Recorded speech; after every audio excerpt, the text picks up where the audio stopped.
और data preprocessing, why preprocessing is required. तो आखिर डेटा प्री प्रोसेसिंग है क्या और इसकी जरूरत हमें क्यों पड़ती है?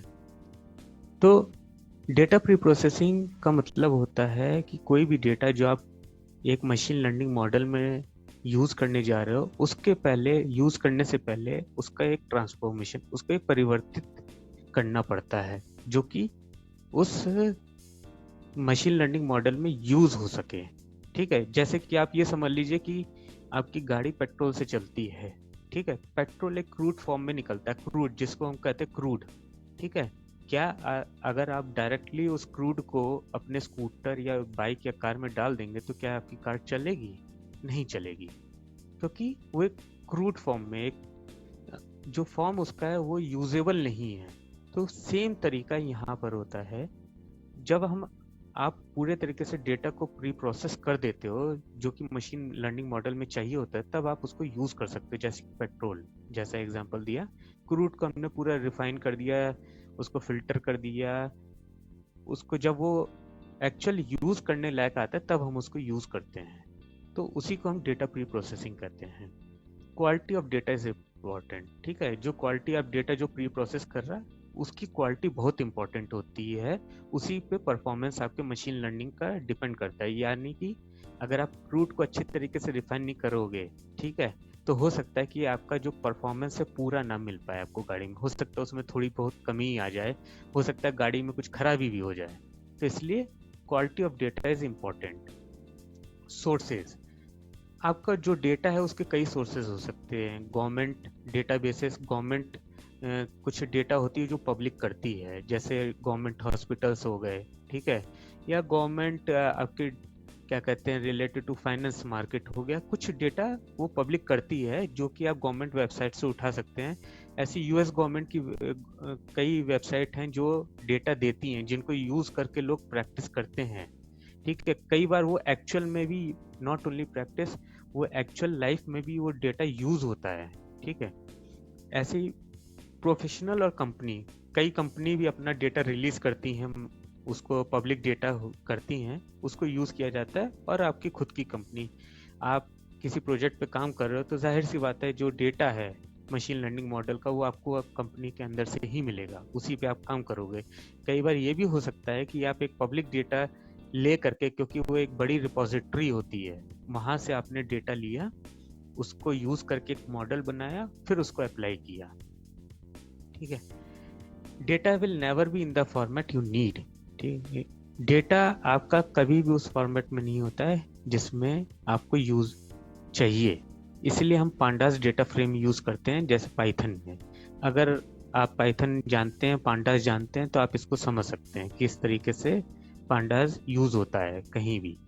अगर नहीं जानते तब भी जब हम कोडिंग करेंगे तो एक मिनिमल, थोड़ा सा भी आपको किसी भी प्रोग्रामिंग का लैंग्वेज का अगर आइडिया है तो आप आसानी से समझ जाएंगे, कोई दिक्कत वाली बात नहीं है।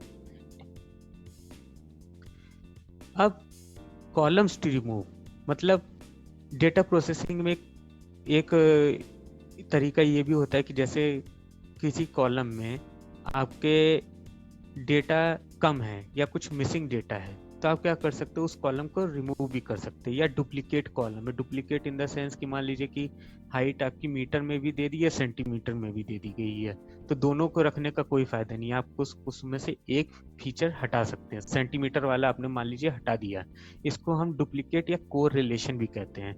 इसको हम और बारीकी से और डिटेल में समझेंगे जब हम एक एक पॉइंट पे जाएंगे।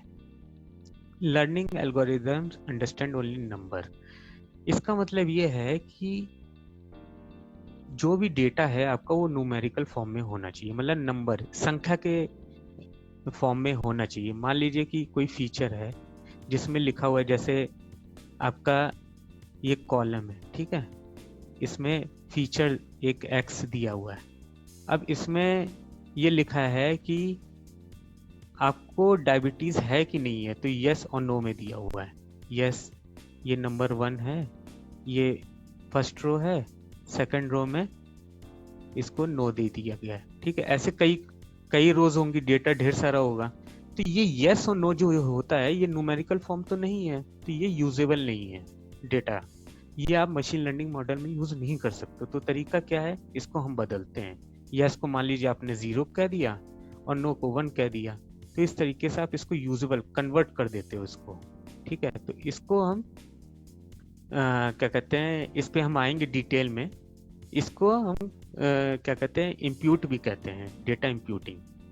ठीक है, इसको हम डिटेल में समझेंगे आगे। अगला पॉइंट है अनस्किल्ड और डेटा अनस्टैंडर्डाइज्ड डेटा। इसका मतलब ये है कि क्या होता है कि कई बार डेटा आपका अनस्टैंडर्ड होता है। जैसे कि मान लीजिए कि आपका 2 फीचर है। ठीक है, फीचर एक फीचर है जो बताता है कि एज 1, जो भी इंसान आपकी एज है, पेशेंट की एज है 1 2 3 4 5 और 25 और 50 वॉट एवर। ठीक है, तो एक वो एज हो गई। दूसरा डेटा मान लीजिए कि उसकी सैलरी का, अब सैलरी 1000 से लेकर के लाख में भी हो सकती है। तो इससे क्या दिक्कत होती है कि एक फीचर तो आपका छोटे नंबर्स में है बहुत ही, और दूसरा फीचर 1000 से लेकर के करोड़ फीचर में जाता है। तो इसकी वजह से क्या होता है कि कुछ एल्गोरिदम्स नहीं काम कर पाती हैं अच्छे से। वो वैल्यू के आधार पर उसकी इंपॉर्टेंस समझ लेती है। मतलब सैलरी जो फीचर है उसकी इंपॉर्टेंस ज़्यादा है, हाइट की इंपॉर्टेंस नहीं है। इसलिए हमें इस टाइप के डेटा को भी चेंज करना पड़ता है। तो ये फ्यू एग्जांपल्स है जिसमें डेटा प्री प्रोसेसिंग हमें ज़रूरत पड़ती है। जब हम टाइप्स में जाएंगे तो हम डिटेल में एक एक प्री प्रोसेसिंग टाइप को देखेंगे, और उसके कोड के अब आगे वाले सेक्शन में हम कोडिंग भी करेंगे। तो कोड से हम समझेंगे कि कैसे इस चीज़ को दूर किया जाता है, कैसे इस चीज़ पे अमल किया जाता है। ठीक है, तब तक के लिए धन्यवाद।